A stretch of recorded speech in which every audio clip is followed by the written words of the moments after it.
And I will turn it over to Shireen to introduce herself for those of you that haven't met her before. Hello, everyone. It's good to be back at a EFCL information session. I'm excited to be here to talk about the sublicense approval process as part of our ongoing work with the renewed tripartite license agreement.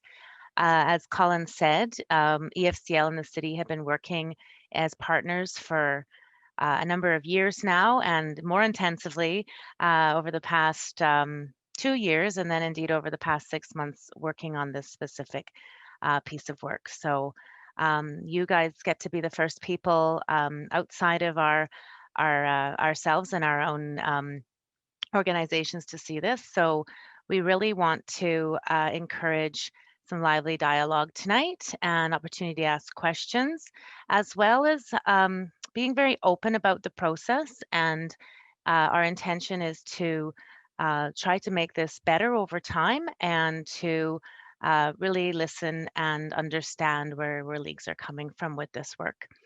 So the agenda for tonight, as was in your Eventbrite invite, is we're going to just give a very quick overview about that renewed tripartite license agreement and where the sublicenses fit into it within the context of that. We're going to do some frequently asked questions about sublicenses that we've created and share a document with you as well that will help guide the process as well as answer some of those questions. We'll then go into the process itself so that you have hopefully a bit more of an understanding of what that looks like. I know that many of you have probably already connected with your NRC and have been working through this process. And to you, I really thank because your questions and thoughts about this process so far have also helped us shape it to where it is now. And then we will, of course, have time for your questions. So hopefully we'll get through these slides relatively quickly within the next half hour to 45 minutes, and then we'll have 45 minutes to an hour to ask questions as well. So moving on then right into the renewal of the tripartite. So as hopefully most of you are aware, the current tripartite license, which we'll refer to as the TLA in this presentation, expires on December 21st, or sorry, on December 20th, 2021 of this year. The agreement will be overheld for those 10 days, so don't worry about any issues with the one agreement ending on the 20th and then one starting on January 1st. We're really starting it on January 1st to make it easier to run throughout an annual yearly cycle. And then just to say a few things about that, as I mentioned earlier, for probably over 2 years now, there was a renewal working group comprising of Laura and the president of EFCL, as well as Colin more recently, neighborhood services at the city, various city departments who gave input into that. And as well, I understand that EFCL also had a small committee that also provided advice and support to the renewal process. So really do want to give credit to that process and the thoroughness that we went through in revising the agreement. During that process, there was an amending agreement of the current agreement, which allowed for commercial use. And that was a significant change in that previously it was understood that only not-for-profits could use a community license site. And so that came into effect in December 2020, and that commercial use element will be rolled in as well into the new agreement. So building on from that then is the whole sublicense process.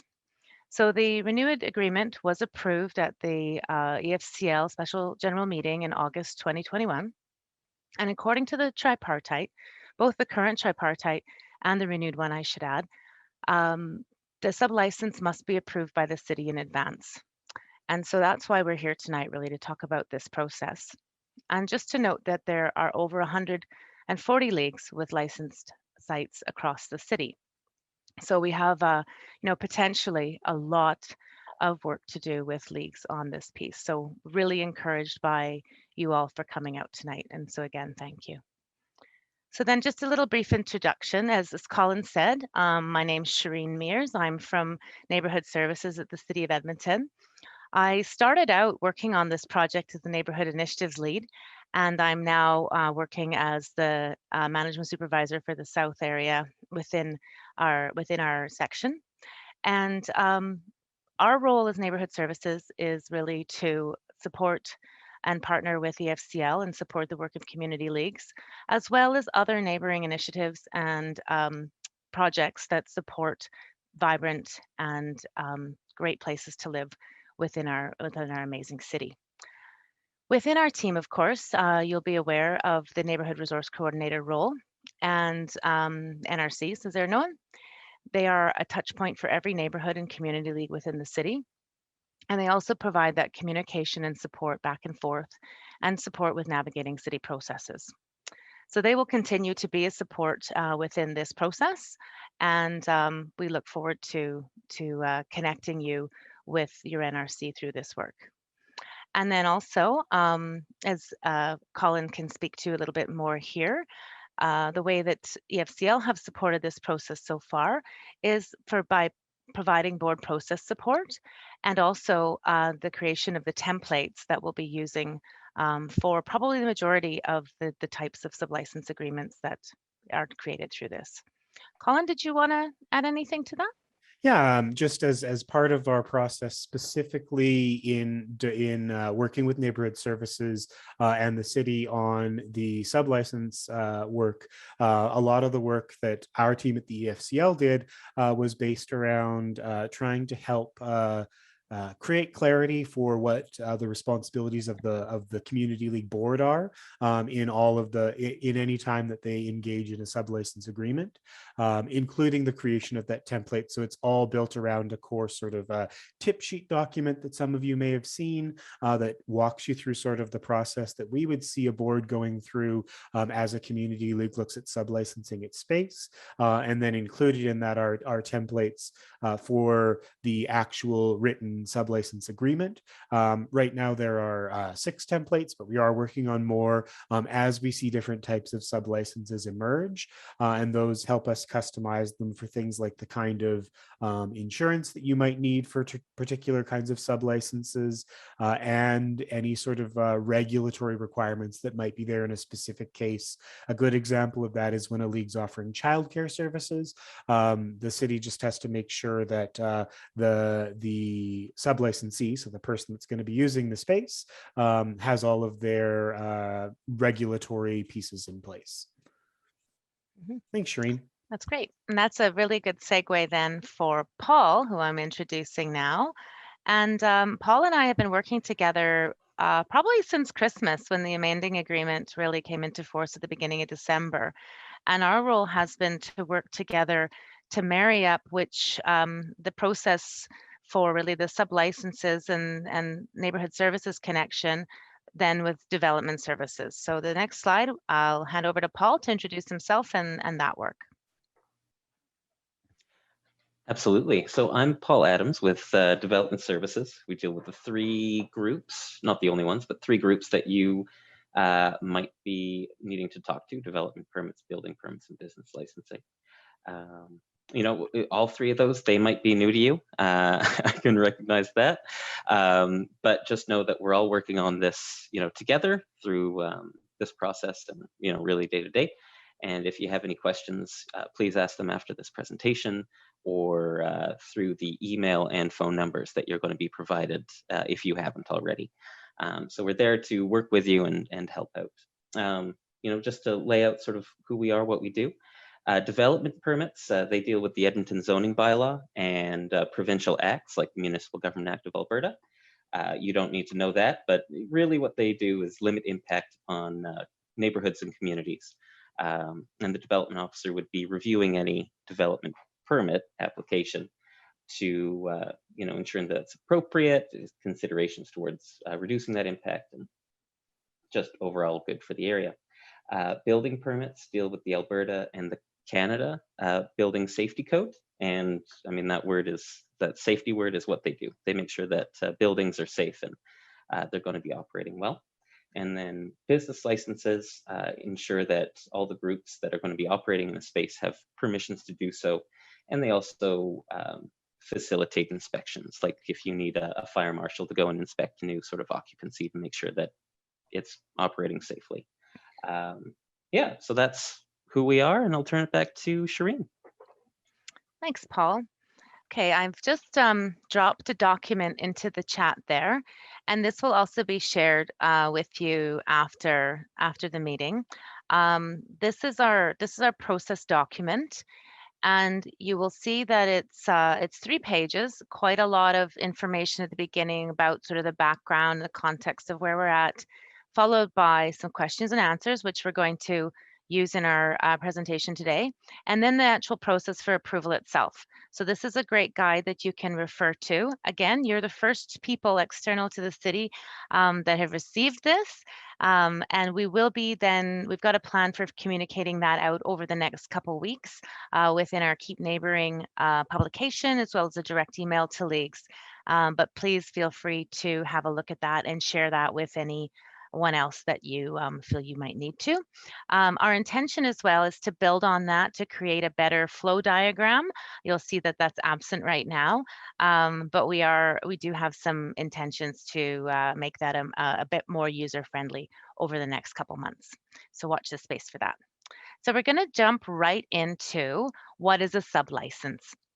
And basically, a sublicense means any license agreement entered into between the league, so any of the community leagues, and a third-party individual or organization for the use of space for the purposes of recreation on or within the license site, so the site of land that you have within your tripartite license agreement, and which is subject to the terms and conditions of the tripartite license.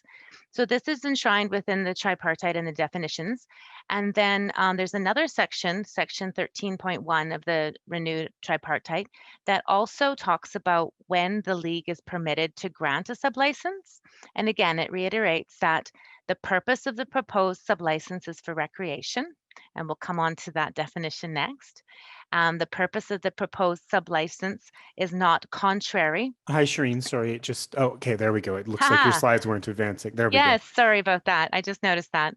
The purpose of the sublicense is not contrary to the objectives of the league. So really still the idea behind the sublicense is it needs to fit in with what your league would normally deliver or what your community wants to see. So that's very important as well. And then also that the league has consulted with their designated city liaison, in this case, your NRC, and has followed the community league sublicense approval process. So those 3 things, it fits into the purpose of recreation, it is not contrary to the objectives of the league, and it's followed the community league sublicense process. So we'll talk a little bit more about those things now. So what is recreation? So recreation, again, we've gone with a very broad definition here to include such things as physical, social, cultural, intellectual, creative, and spiritual pursuits. This was broadened when we had the opportunity to look at the amending agreement back in December, and we aligned this definition with the Pathways to Wellbeing CPRA, so the Canadian Parks Recreation Association definition. And again, we wanted to make this as broad as possible to allow you as leagues that opportunity to really broaden the type of recreation use allowed within licensed sites, which is governed by one of the things that Paul mentioned there, the Municipal Government Act. Okay, so moving on again, make sure I move my screens forward this time. So what is a sublicensee? So the sublicensee can be for-profit or not-for-profit, as I mentioned earlier, because the amending agreement doesn't just need to be not-for-profit anymore. And so any third-party individual or organization who enters into the sublicense with the league for the purpose, again, of using space within the community league license site. And it extends a little bit more here by also talking about the purpose of recreation on a regular, continuous basis. And we'll define that a little bit further on in the presentation. And again, just to reiterate that the license site is identified in Schedule A of the tripartite, so the map at the back of the tripartite, and it includes both the interior space, halls or otherwise, other facilities, as well as open parkland within the license boundary. Okay. And so here's where we're going to start talking about the difference between a rental agreement and a sublicense. So the difference between the two is that a rental agreement is between the community league and a third party when the recreation use is one time, short term, and 30 days or less, and is not intended to be regular and continuous. So there is no allowance within the tripartite license agreement for long-term rentals or long-time rentals, I guess would be another way to put that. And so anything known perhaps in the past as a long-term rental would require a sublicense agreement now going forward. The other thing there with the 30 days continuous, those are 30 consecutive calendar days. So it's not 30 incidents. So I'm going to invite a group to come 29 days this year there and I can avoid a sublicense. That's not the intention. It's the 30 consecutive calendar days. Okay, so that's the rental agreement. Rental agreement is that one time, short term, not regular and continuous, and less than 30 consecutive calendar days. The sublicense, on the other hand, is required when the recreation use is intended to be more than one time, long term, so more than 30 days, and is regular and continuous.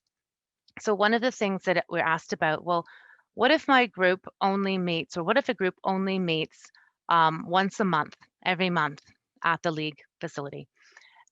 Can't that just be a rental? Well, no, because it's happening every month, so it's considered to be regular. It's considered to be continuous in that it's ongoing, and it's more than 30 days in that each calendar month will be over 30 days. Unless, of course, it's February, but and we would have perhaps a different rule if it was only 2 times in February.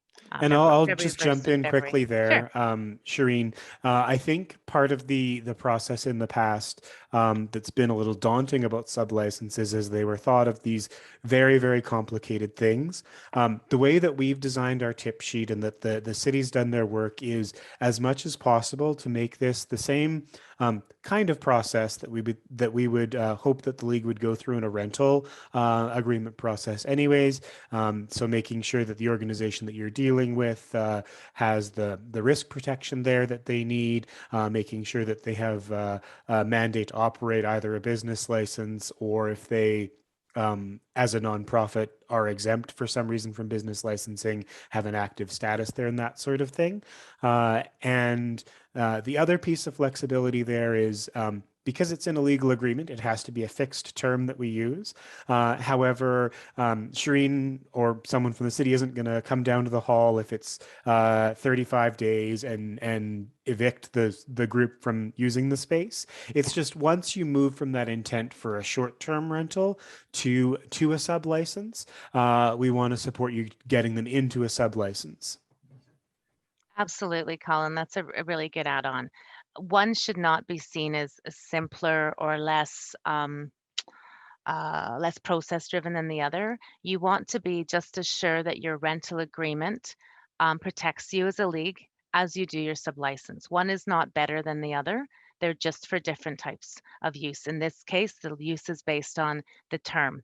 So 30 days or less, one time short term rental, 30 days or more, continuous, regular, sublicense. So that's great to just confirm that. Thanks, Colin.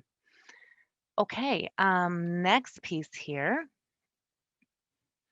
is are there templates? So as we've talked about a few times here and Colin talked about, yes, there are some amazing templates that our partners at EFCL have worked to create for different types of recreation use.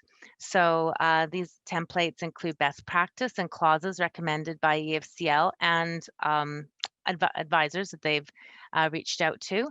And we have the sublicense tip sheet.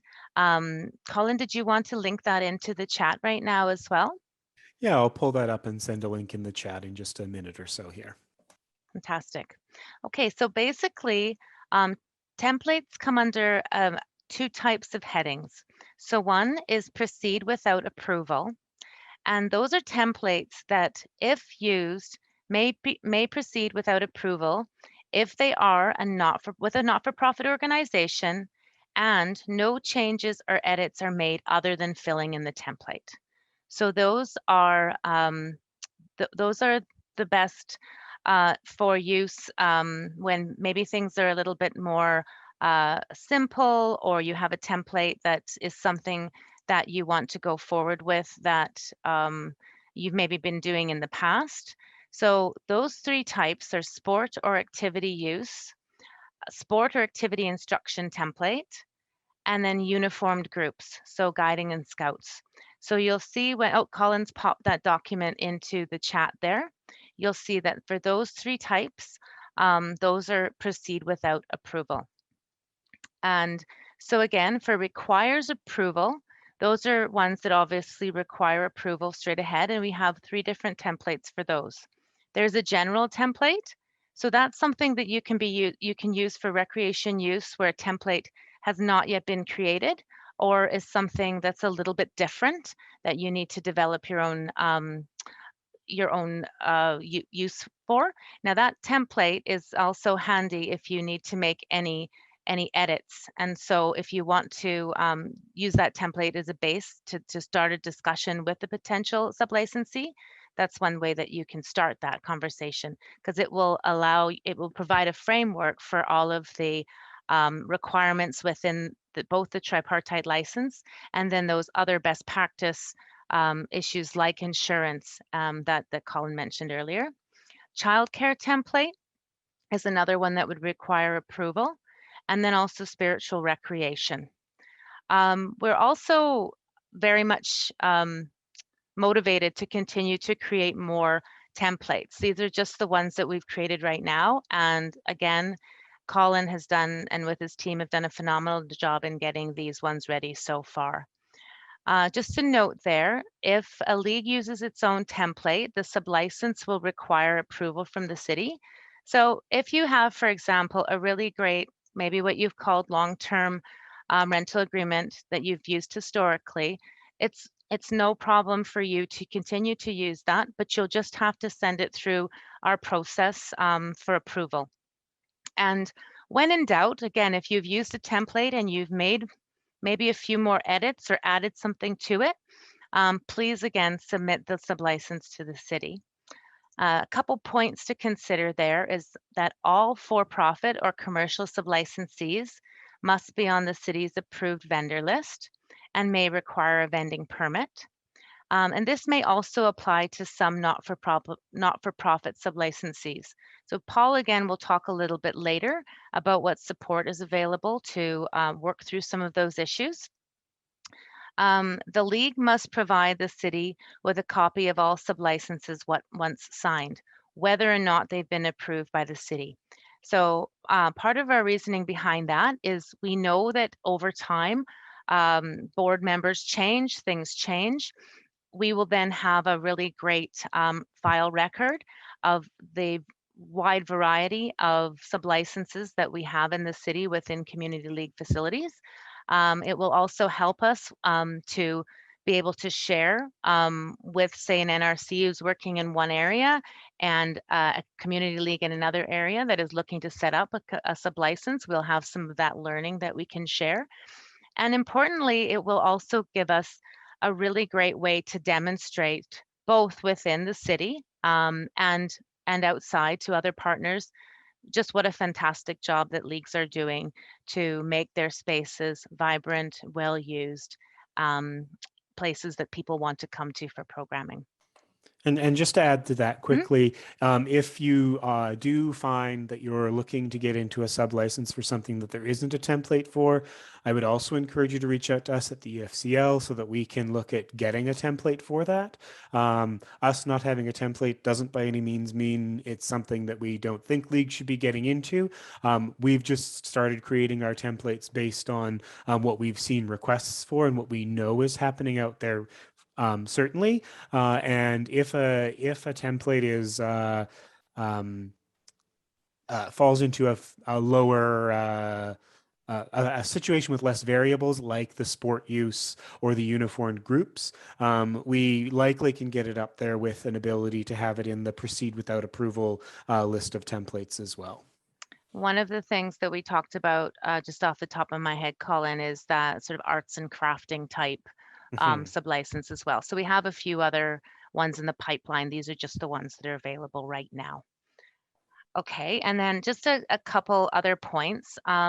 So again, because we want all of those sublicenses to be sent to us, we will do a random check of sublicense agreements periodically to ensure that the proceed without approval templates are being used correctly. And I want to reiterate that that is more to kind of look out for the leagues and make sure that they are protected, and that their site sublicenses um, are being, I guess, executed correctly. And so we just want to make sure that we can have a look at those. And then the other thing as well is that sublicenses may be shared across the city work areas and EFCL, again, to enable us to learn more. So one of those things that I said earlier is we really do want to improve this process. And if, for example, we see a pattern or an issue that maybe we can work through together, we want to be able to do that.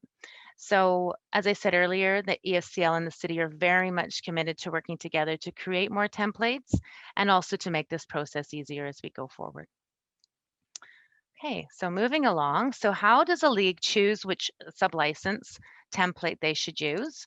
So basically, leagues should discuss, as I said earlier, their proposed sublicense arrangement with their NRC, and leagues should use the best template that matches their type of recreation use. As I said earlier, we always have that general template that's there if you need to create your own. But we do want to hear from you because, again, if we see those trends and patterns, that we're likely going to be able to create more templates. And if in doubt, again, reach out to your NRC who can also help you. And or of course the ESCL as well if you're looking for a specific template type. So this slide is about what may not be allowed in terms of sublicense. So I do want to stress that the intent of the city is to approve the sublicense. We want to get to yes for you. It's not to approve or deny. It really is to get to approve. But saying that, the conditions of the sublicense agreement cannot contravene the conditions of the tripartite license. So two of those things to remember are that they must fit into a recreation use, and they must also support the objectives of your league.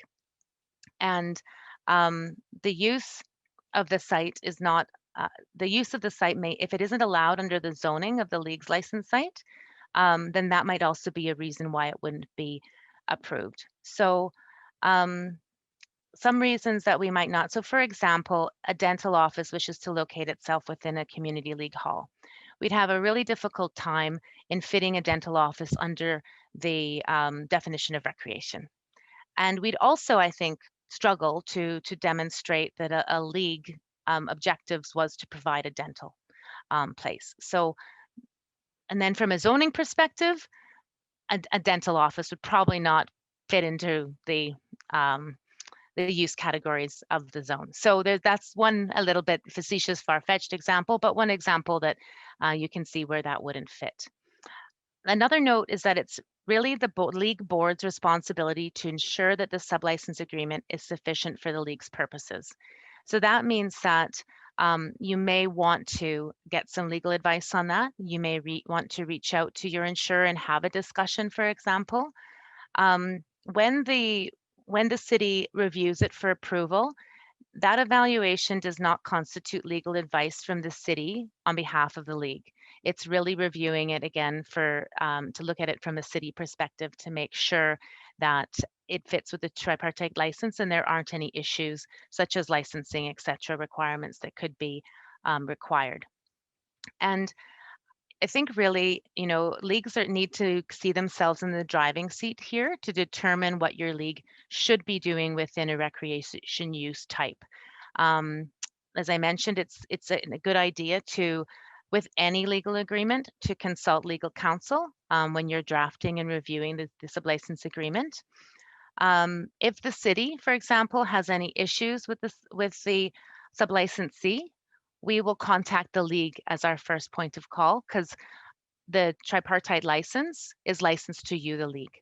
So that's important. So for example, you could receive a notice because you're the address where the use is taking place, and that may need to be passed on to the sublicensee. The league is very much responsible for the relationship with the sublicensee. And because we don't have that relationship, the sublicensee, the league will have that relationship. And so if you're unsure of whether your league requires a sublicense or agreement, or if you have any other questions about requirements, again, reach out to your NRC who can help. Okay. So now I'm just going to go here to Paul. Do you have anything else that you'd like to add before we go into the process? No, I think you covered off things fairly well. I think there might be more questions that came out of what you said, and maybe I'll handle those For sure. as they come. Okay, so thank you for starting to put all of your questions into the chat. That's excellent. We will come back to them because I do just want to get through the process. So very briefly, it's a 4-part process, A, B, C, D here.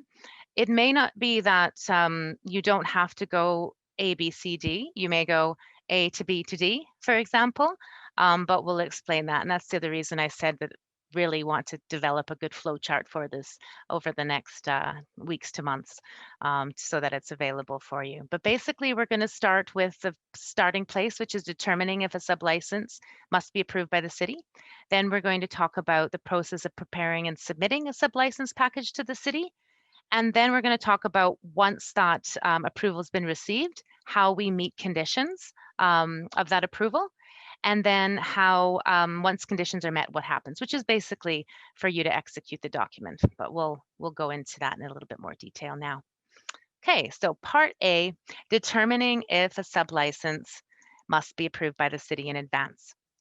So again, idea would be here that you would contact the NRC for support about a new sublicense idea or opportunity, have a conversation, and then the league would choose the best template to use for the sublicense agreement from EFCL sublicense tip sheet that's been shared with you tonight.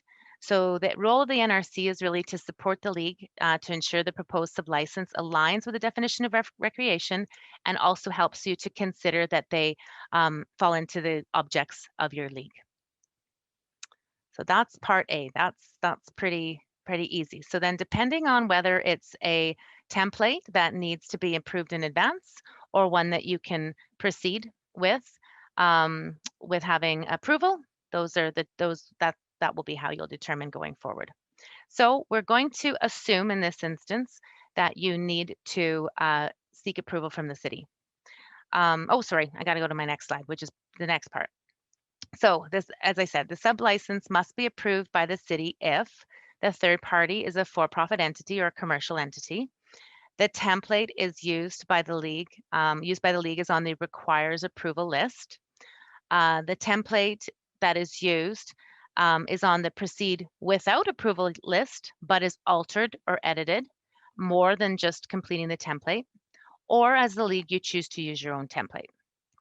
Which again, I don't want to deter people from applying through the process. It is not intended to be onerous, and we do want to make it as good as possible. And the more applications that we have getting through the process, to be honest, the better it will be. So moving on then. So into part B. So we have determined now through our process that we do need to submit a sublicense package to the city. And so what that means is that we're going to, as a league, prepare a cover letter. And we have a template for that you'll see in the document that I shared earlier.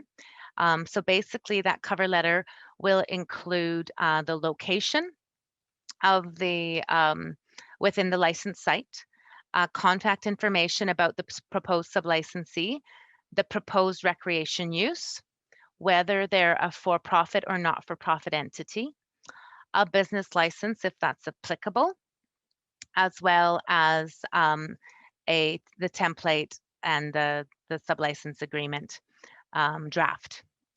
Okay. The other things that we need there is, again, the draft sublicense agreement, as well as a copy of the league's board minutes, approving your intention to enter into sublicense.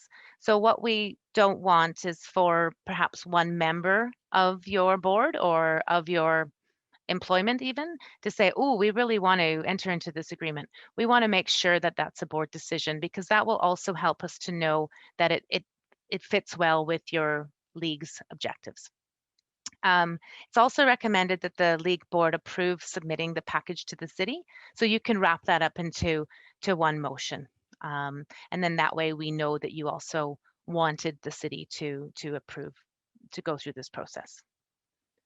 So the second part of this, once you've put all of those three things together, so the cover letter, the draft sublicense agreement, and a copy of the board minutes, you'll submit that to this email address, clsublicense@edmonton.ca, and you'll CC your NRC. It's assumed that your NRC has already been involved in this process, but this just makes sure that they're kept fully aware of where it tracks through the process as well. And then in terms of package being reviewed, we circulate it once it's received. Right now, it's myself who receives those.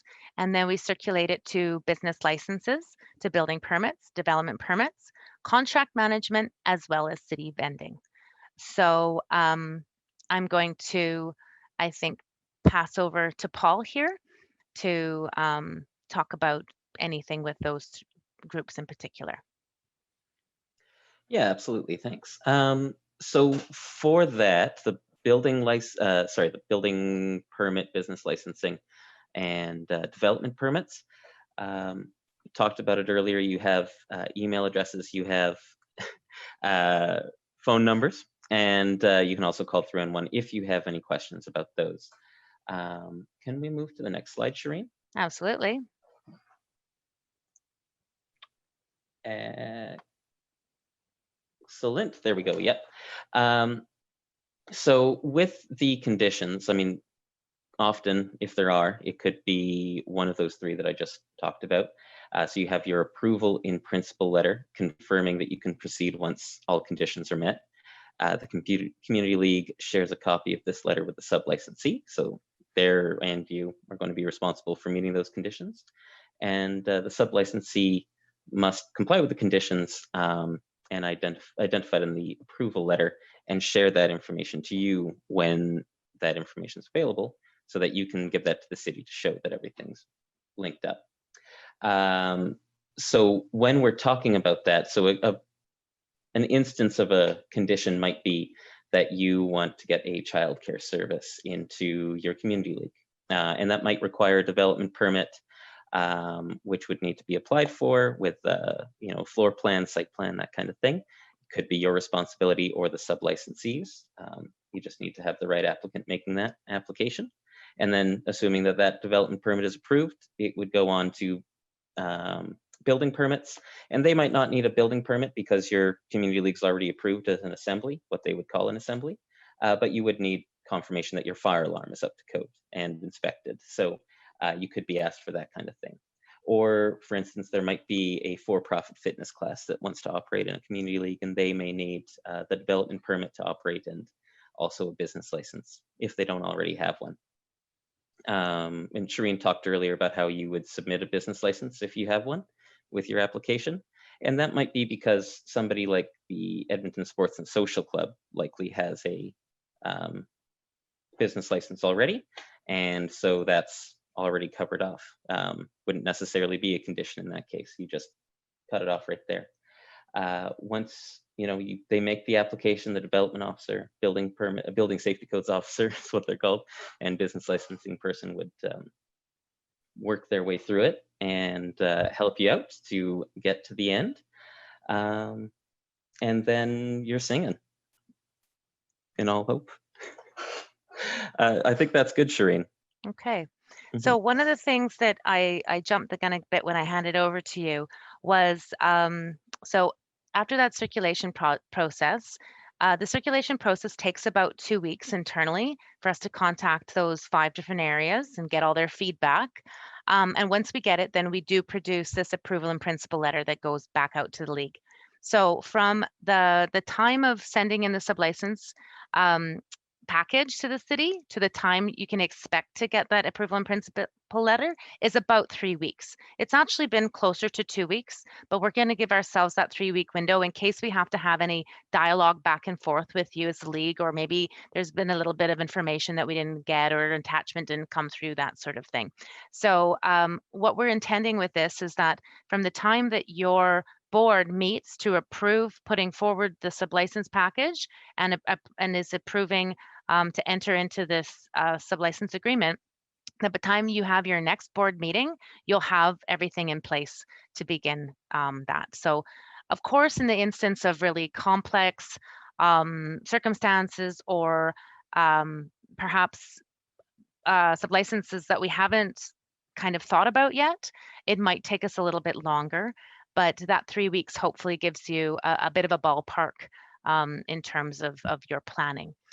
And so one of the things to think about there is if there's something that you really want to do really, really quickly, you could enter into a rental agreement for the first 30 days while you're working through the paperwork of getting a sublicense in place. So that's, again, I mean, not necessarily something we'd like say, hey, go out and do that, because what we find sometimes is that then we don't actually get onto the sublicense agreement, and we do want to make sure that we're doing everything as laid out by the tripartite license.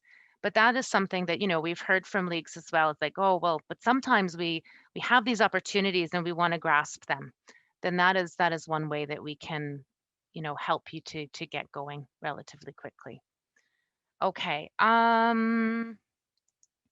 next, going on to part D.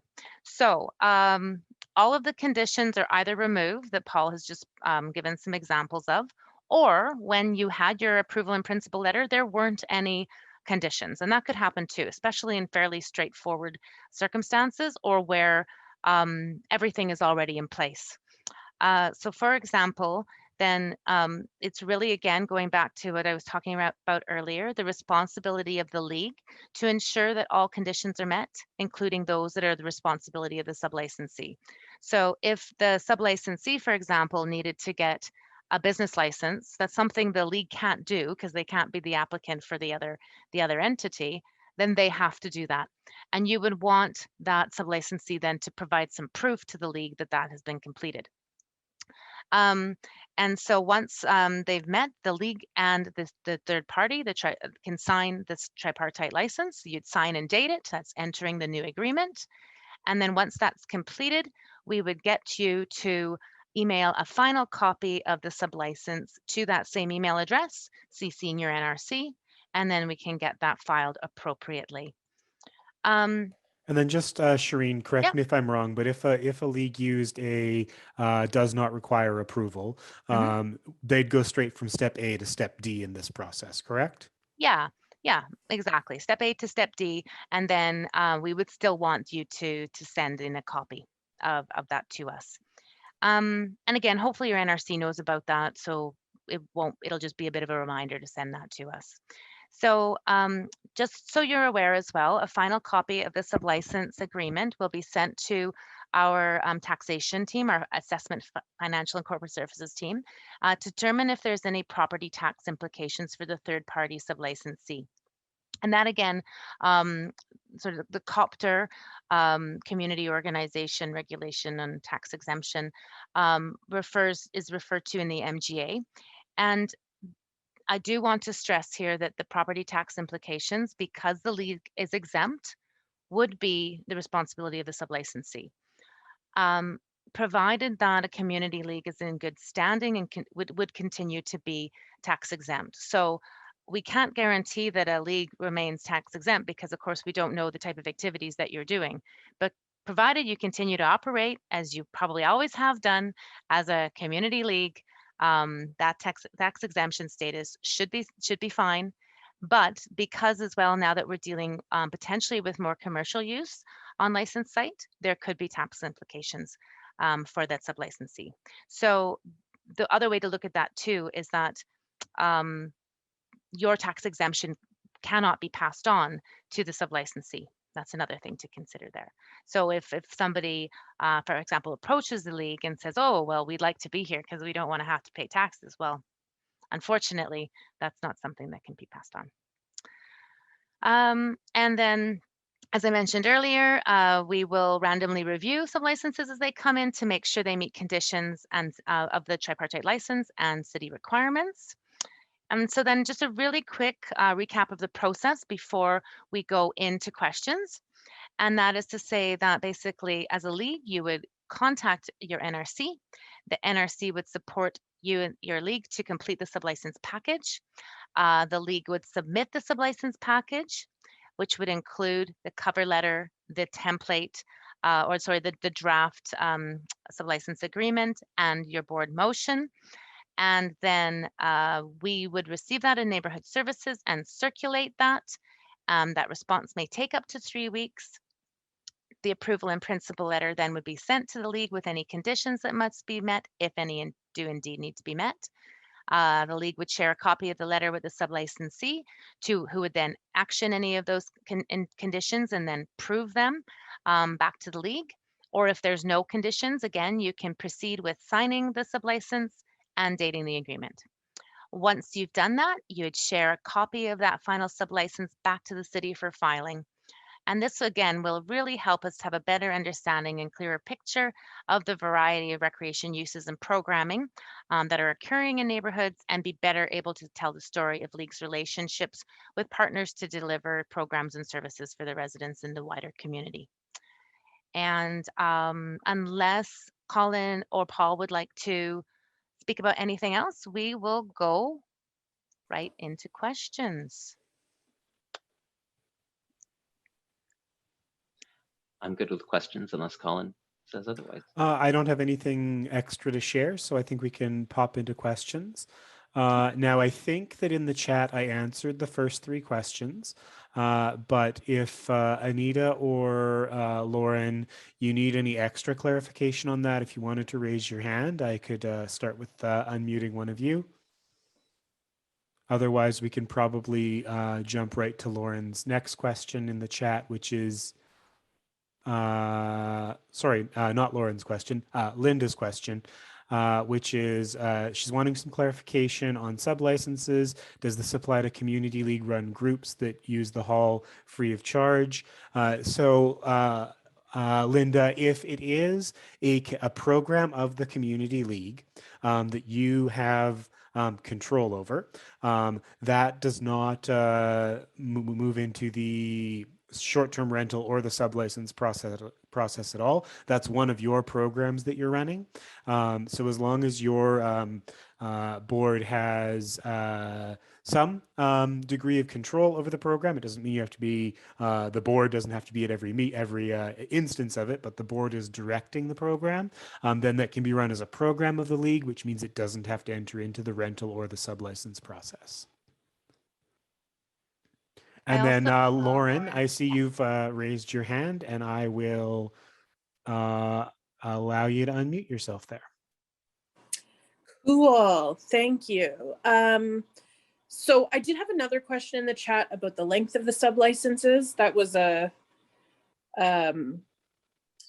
so the question is there a maximum length on sublicense agreements? Do they automatically expire after a certain number of months?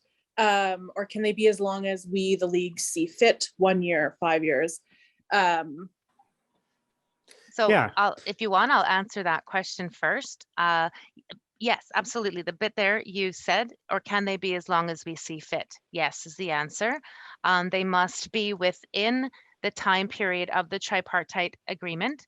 So they mustn't start before January 1st, 2022, and they mustn't go any longer than December 31st, 2031.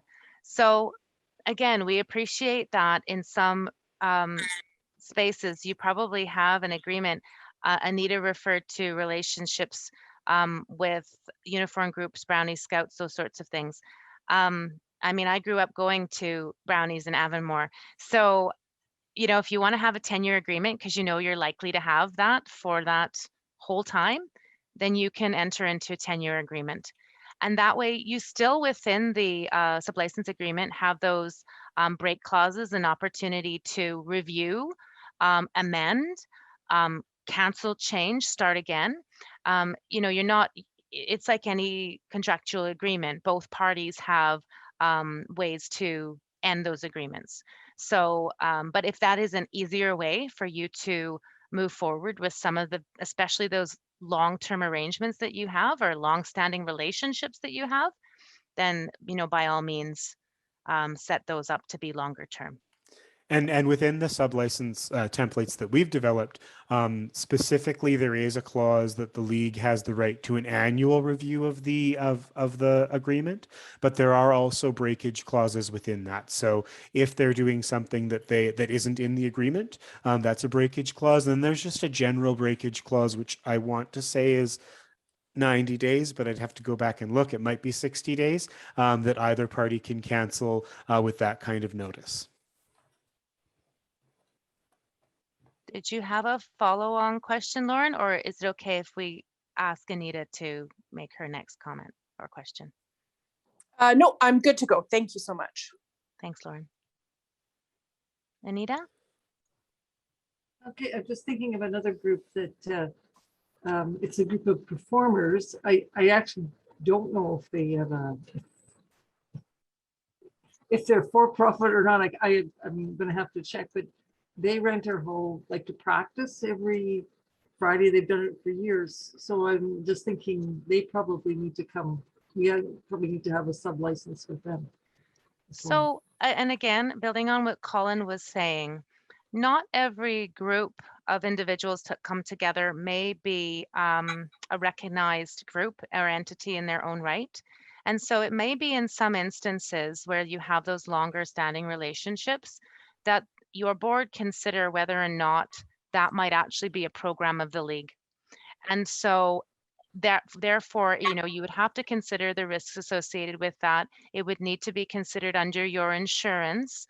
But that is something that again is an option for your board. It could also be that if there is an unassociated group that's meeting within an area and the league isn't comfortable with that, it could be that the NRC could provide some support to help that group move towards that more, you know, recognized status with their own insurance, etc.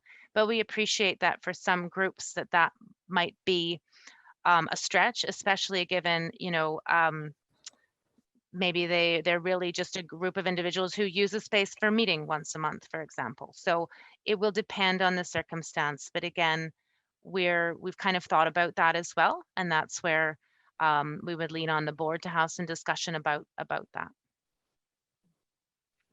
Okay.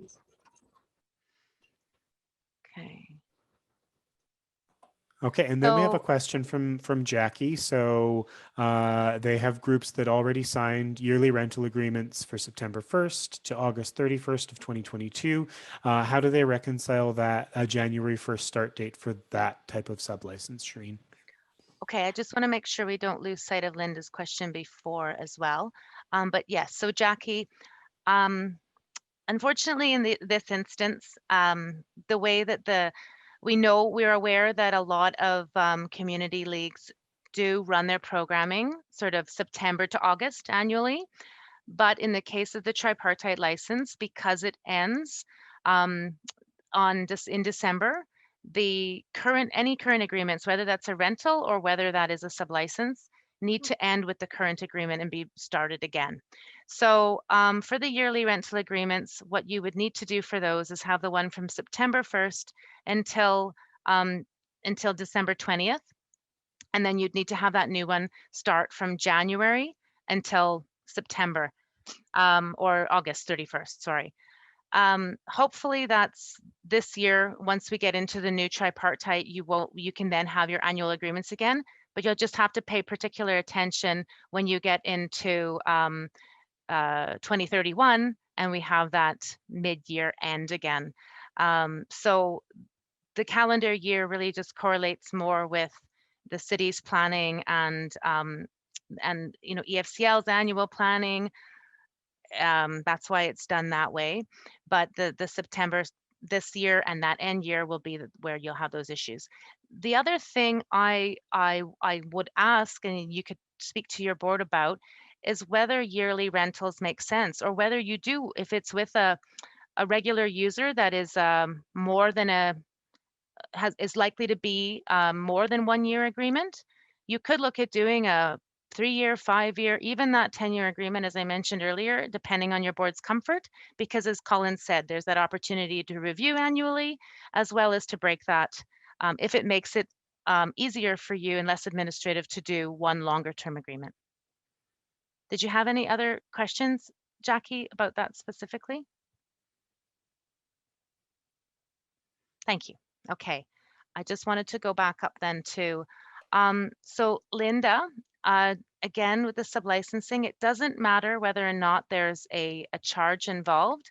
What matters is the use. So if, again, though, if you're making the space available to the organization for free, that's fantastic.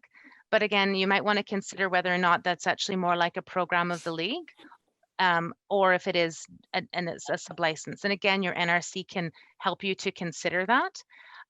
But in the instance where you are definitely entering into an agreement with a third party that is a separate entity, then it would be either a rental if it's those one-off and not continuous agreements, or it would be a sublicense if it's regular and continuous in more than 30 days. Okay, sorry, it's just a lot to absorb.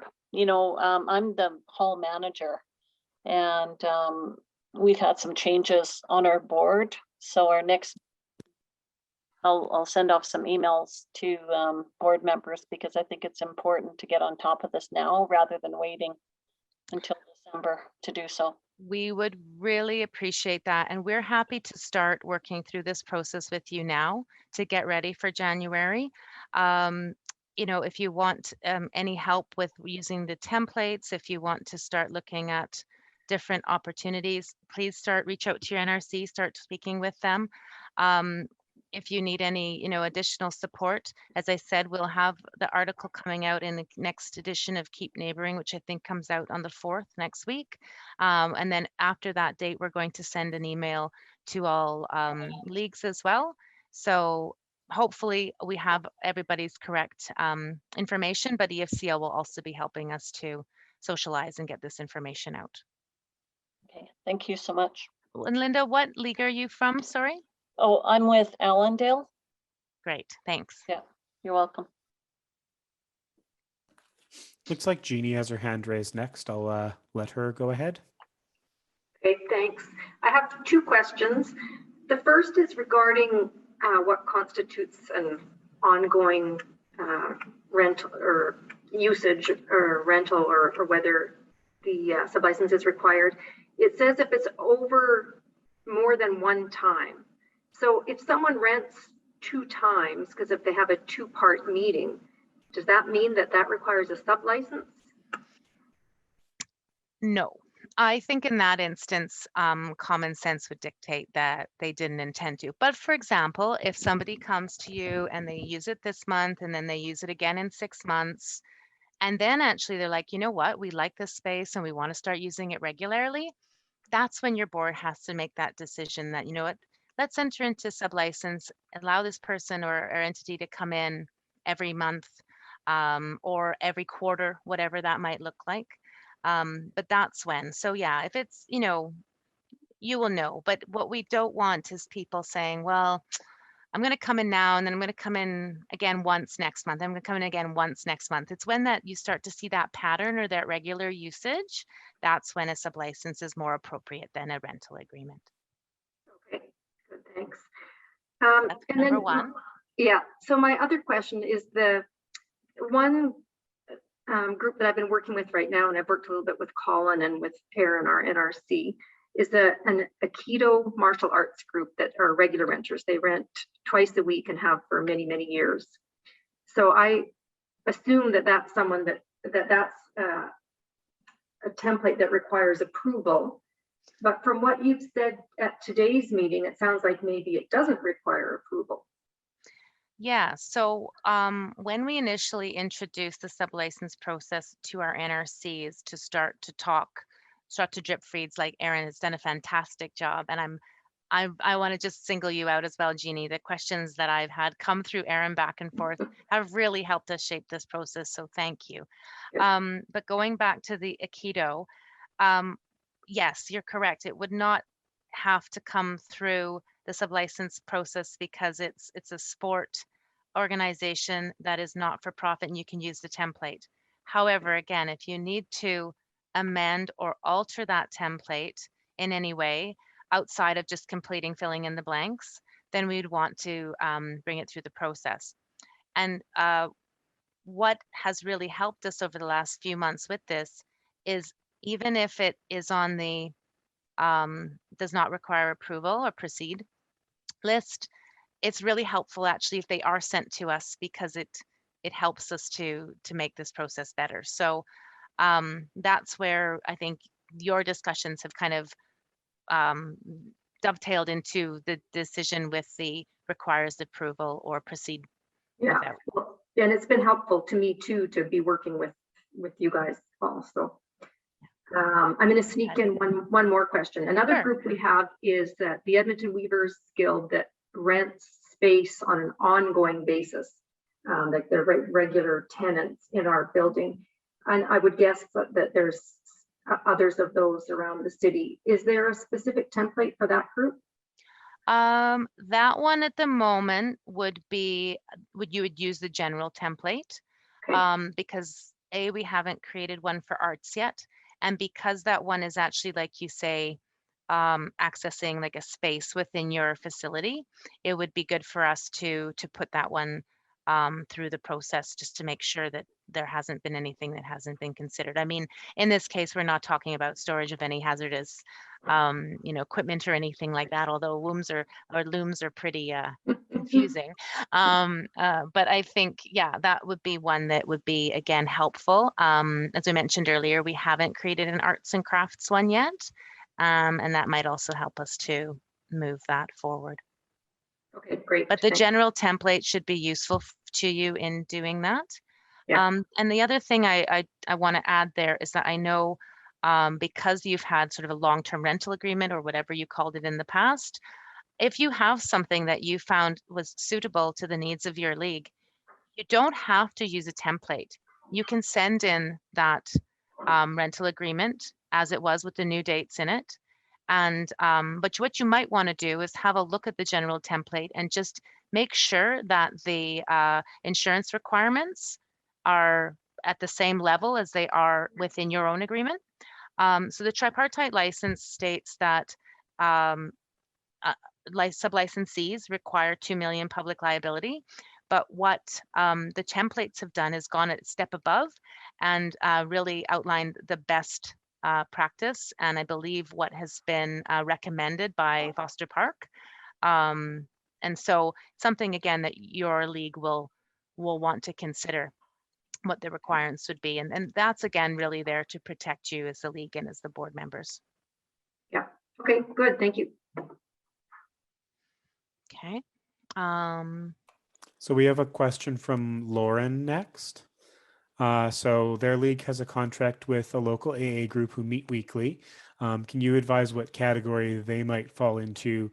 Does it meet the broad definition of recreation? They hope so. And would it fall into the kind of agreement, that doesn't require approval? That's a good question. AA is, I suppose, kind of a self-help group, although I also know, or I understand that I wonder if we would also categorize that under spiritual recreation. I'm going to look to Paul here, whether you have any thoughts about that. Fantastic. I was wondering if we might try to consider them more of one of those uniformed groups.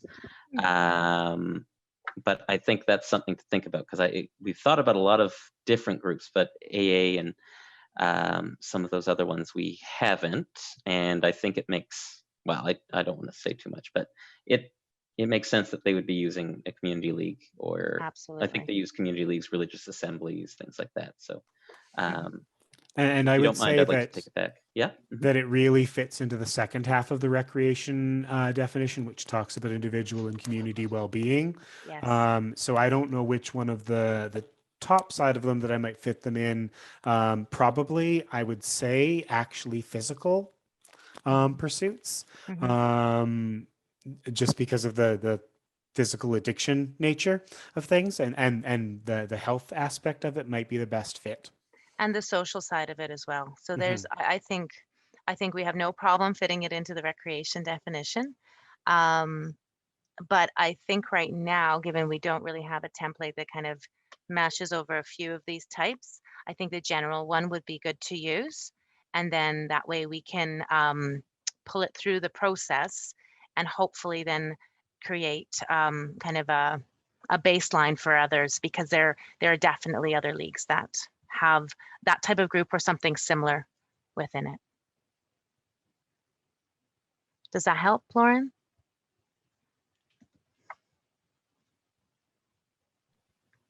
Yes, And again, thank I you. just want to stress that requiring approval isn't necessarily better or worse than than not requiring approval. It just means that we just want to make sure that all of those checks and balances are in place with regard to both the process and the tripartite license. Yeah, totally. Thank you so much. Great example though, and one we will definitely add to our list. So thank you. And then Kristen had a question about a weight loss group. They're currently listing them under the sport activity template. Would they stay there or move to a general template?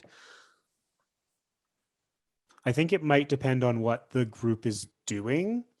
If it's a physical activity based weight loss group, then I think you have them in the right place, Kristen. But if it's a social support or a nutritional support, then it would be something I think more similar to a template like we might develop for groups like AA, where it's more of a support group rather than a physical activity group. Yeah, and I think Paul, under the zoning for assembly, that still would fit within that because they are coming together as a group. So I don't think there's any issue that way. Would you?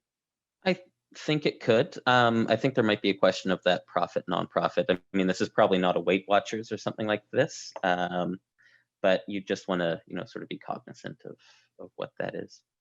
Yeah. The specific And so how it's again, I operating. think if it's commercial, well, not if I think it is, if it is for profit, then we would want to make sure, well, that would have to come through our process anyway, right? So yeah, again, great example. So, did you want to talk a little bit more, Kristen? Is it more of a physical activity group or a bit of both, or?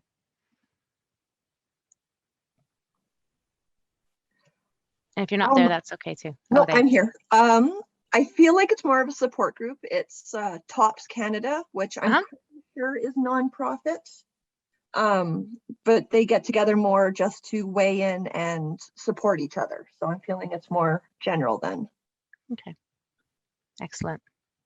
Thank you. Thank you.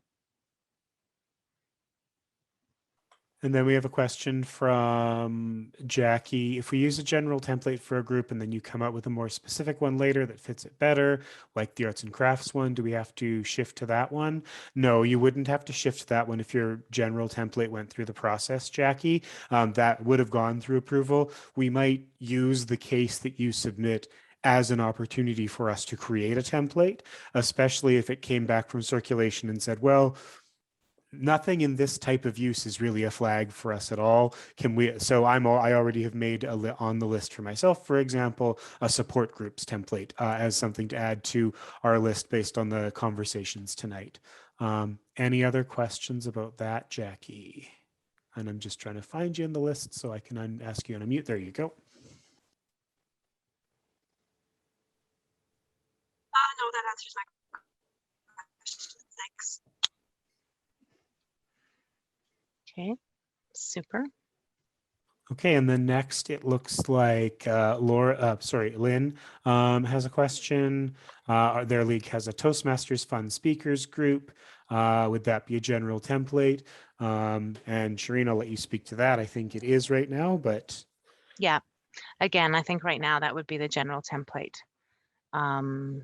I don't know a lot about Toastmasters in terms of Toastmasters International, how they're set up. So that would help us understand that as well. And I'm sure that you're not the only community league that has a Toastmasters group within it. So your application or package through the approval process would help us with that. Paul, do you have anything to add to that one?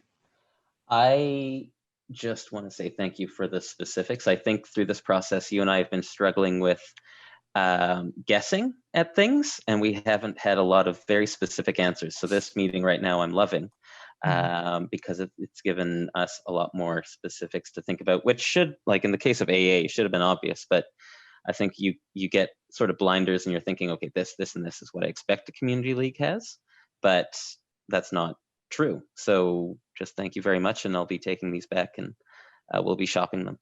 Yeah.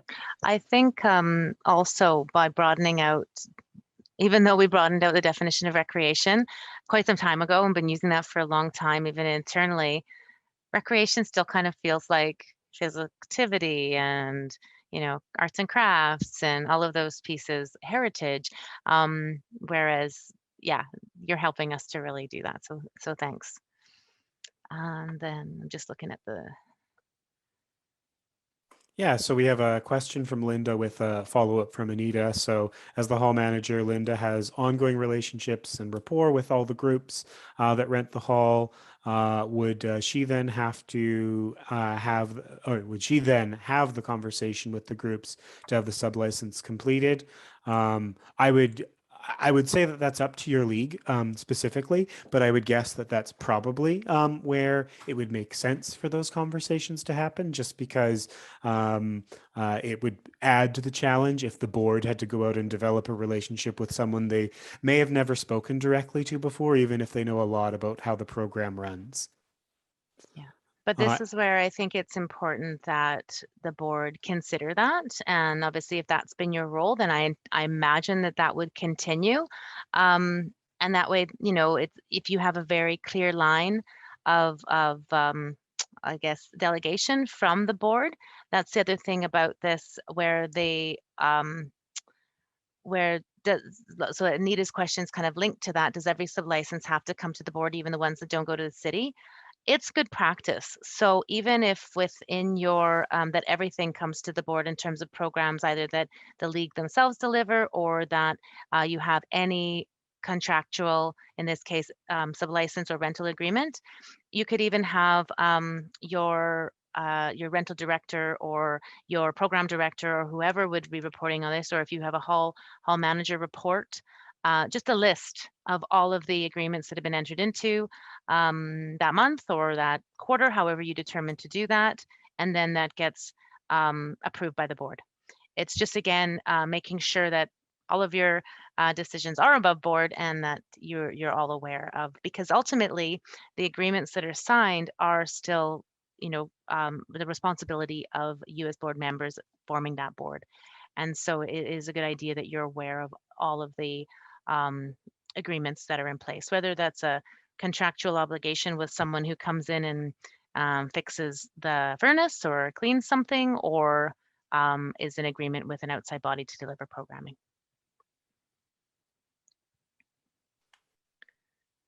Okay, and then this may be Royal Astronomical Society. More good information for you, Paul and Shireen, on this, but Lynn said that they have the Royal Astronomical Society, which is recreational and educational. Can you comment on that? I think I'd need to understand a little bit more about what they do and if they're just meeting or what they actually do within the hall. Do they offer workshop sessions, information? Lynn, are you able to help us with that? To remember, they've been so responsible and self-contained. They haven't, I'm the hall manager, they haven't taken much of my resource, but they do run, I think, some workshops. Like every year they have a thing about using what kind of telescopes to buy. And so that's open to the wider community. Yeah. Otherwise, I think most of the time it's themselves. I mean, again, like, you know, yeah, being a hobbyist in astronomy is a awesome example of recreation that we never would have thought of, Paul.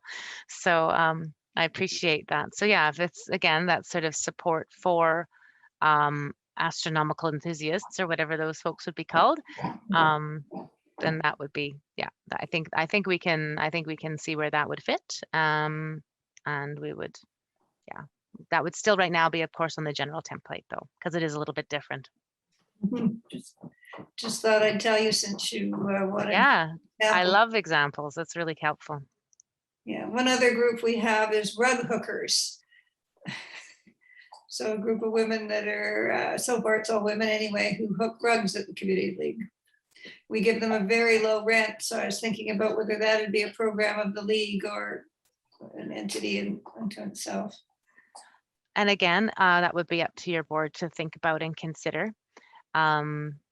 Because yeah, it might be that that's something that you offer to these individuals to come in under your under your support, basically. If we did that, can we still charge them rent? Yes, because you can charge for your own programs, right? So basically, it'd be a program of the league where you would want those individuals to pay to participate in that program, and you can set your own rates for that because it is your own program. Okay, thank you. You just have to ensure that it would be that their group would be open to inviting others, which I think most groups would be. Wouldn't necessarily. They'd love more members. See, yeah, good. Okay. And then we have a question from Anita about ice rinks. Yeah, so this is a good question because so the entire license site is what we're talking about here, both indoor and outdoor. And so in the summer, we tend to think more about outdoor recreation, but the ice rinks is a really good example where, yes, if you have a group who rents the space or a team that rents the ice or even your rink shack, that sort of thing, that would also be part of subject to a sublicense. And that would then potentially be one or the other of the sport sublicenses. And if they're a commercial organization, then again, that would have to be put through the approval process. But if it's a school or a rec team of some sort, then they could go through the proceed without approval. So it would go straight into the agreement piece. Yeah.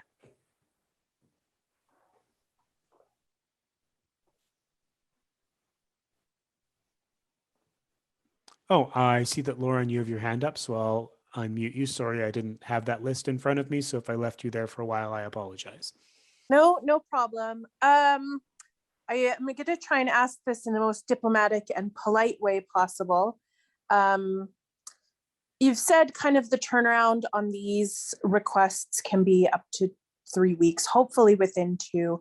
I'm just wondering if anybody has expressed concern throughout the building of these processes about whether, concern about the timelines and kind of the impact that might have on a league's ability to enter into contracts. So if they're working with a group, and maybe the difference between that group agreeing and becoming kind of a regular source of revenue for the league, but we're sort of mired in this approval process. I'm not saying people will be mired in the approval process, but 3 weeks is not necessarily always a negligible amount of time. So I guess what I'm asking is, do you have any sort of reassuring words for folks about this approval process, or has anybody raised concerns about it impacting their ability to enter into contracts? Because I sort of worry that there might be instances where I get a great group, they meet all of our requirements, but they maybe don't quite fall into the quick and easy, don't require an approval thing. So I have to A, wait for a board meeting, B, wait for city approval. And then by then, maybe they found a facility that doesn't require, this extra level of approval, and now they're out the window. Yeah, I'll start off on this one, Shireen, if you want. And I Sure. think this is where the short-term rental comes in. So what I would recommend in this case is that make sure that first of all, of course, make sure that they fit under recreation, because you shouldn't be giving space to them either way if they don't fit under that recreation definition. But you can use that short-term rental window as a time for the programming to start while your sub-license is going through the approval process, especially if it requires that submitted approval. And Shireen, I don't know if you wanted to add to that. Well, I just want to add that if the again, I think yes, there's that issue of generating revenue, which is important. It's a big reason why we considered the commercial amending agreement and why we're going forward with that now. We do recognize that leagues need more opportunity and avenues to develop relationships to make money, to support their other programs and operating costs, etc. So with that, know that if an organization is looking to be in a community league, hopefully they also not just meet the recreation need, they have an understanding of what would work in your community and again fit the objectives of your league. So that's another thing that's a really important piece. If they're looking at another community league, rest assured another community league would also have to go through the same process. So they're not going to buy themselves some time somewhere else. The other issue is that you want to make sure that you're also, as a community league, not being put into a position where you're having to make those decisions in a way that hasn't involved your board, hasn't. So I think that that's my only thing with that question. We will do our best, absolutely, to turn that around in 3 weeks or less, but we do want to make sure that things have been considered in terms of the tripartite license and any, permitting business requirements. It also, if that organization was going to go and say be in another say building, they would also have to, and I'm going to look to Paul to answer next, meet those other requirements that would be outlined. So you can't really get away from a business requiring a business license because of where they're operating. They will require that. So I think the first point is yes, there's that rental opportunity. That's also an opportunity for some trialing of that process. And then the next piece is getting that going during that time. We haven't run into, I guess the other thing is to really encourage you that if you have an idea of who you want to work with, to engage it with your NRC as soon as possible to build up that sub-license package as quickly as possible. Again, I appreciate that if you've just had a board meeting, you might not be able to have another board meeting for a month. And so that could take longer. But if in those instances, I would say submit the package to the city with that information to say our meeting isn't going to happen for a month, but we really want to start this process. And then one of the conditions that we can add to the letter is that your board must approve this. So that's another way. Paul? Yeah, thanks. Just from a regulatory lens, I think I would say that the 2-week process, three to get it to you at the most, is there to give you a written document that gives you specifically what is required. And that's to your benefit because the city has given you something in writing. That isn't to say that you can't reach out individually to development permit, building permit, business licensing if you do have those questions, to give yourself, some surety. And they're available. We're available to answer any questions about any individual. You just need to give us a call or an email, and we will respond to that and give you the same information that you'd receive in that written document. And so you can, it might be doubling up the work, but you could give yourself some surety about what that document is going to say. And then at the end of the day, you do receive that in writing. So yes, it can take some time, but there's certainly ways if you're driven to get the information sooner, both to Shireen and to yourself in terms of what those requirements might be. I would just ask if there's any other questions on that specifically. No, and thanks, Shireen, for the sort of well, all of you, but for the very thorough answer. And I think the part about, the part that enables us to submit the application, subject then to legal approval once we have a board meeting, that actually really assuages much of my sort of, I'm one of those people who once something's on my desk, I want to get it off my desk as soon as possible. So being able to sort of be flexible within that process is actually very helpful. So thank you so much for answering that. It's no problem. And I see here, Linda, the school has to do a sublicense. And sorry, I think the question was actually, yes. I mean, again, it depends on the type of arrangement that you have. But for example, in the winter, if it was talking about the rinks, for example, if the school is only going to come for maybe 4 weeks or 5 weeks, just do a rental agreement. That's okay. But because we have such a short term for that. But if, for example, they were going to come and use your community league hall every week for additional phys ed space or teaching space, heaven forbid, then you'd want to enter into a sublicense agreement. And again, we have contacts who work with EPSB or Edmonton Catholic Board all of the time, who if you're having difficulty like getting through the school to the board, then we could certainly work with you on that. Well, yeah, so the situation was with COVID, I think we're all frustrated with COVID. They were started to use our hall for a yoga component, one of their options, and they just don't have the space in the school. And then of course, with the exemption, somewhere over 12. So they're not using the hall right now because students they're not mandated to be vaccinated. So to attend school, but outside buildings, they're not using it. We're not charging them because we have an agreement with Waste Man. Anyway, we're using their garbage bins because we don't have a space for bins. So we decided not to charge them, but I just wanted to make sure things change because they were using it 2 or 3 times a week, and it would be the whole school year, right? So I'd have to have that conversation with them if it changes in the new year, right? And you said, do you have a Edmonton Public School Board contact? Yeah, so I think the first point of contact would be to contact the principal first. Okay. And then if you're having any difficulty or the principal's not sure what to do, then we can help you with that as well. They have really good legal counsel, so yeah, I think they'll be fine. For the most part, they'll figure it out pretty quickly. Okay, thanks. No problem, Linda. Thank you. And thanks everyone for joining us tonight. We are a couple minutes over time. I apologize for that.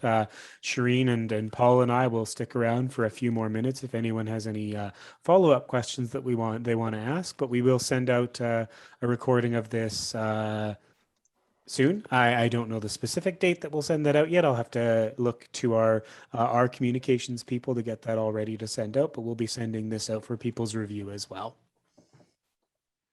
So thanks everyone and have a great night.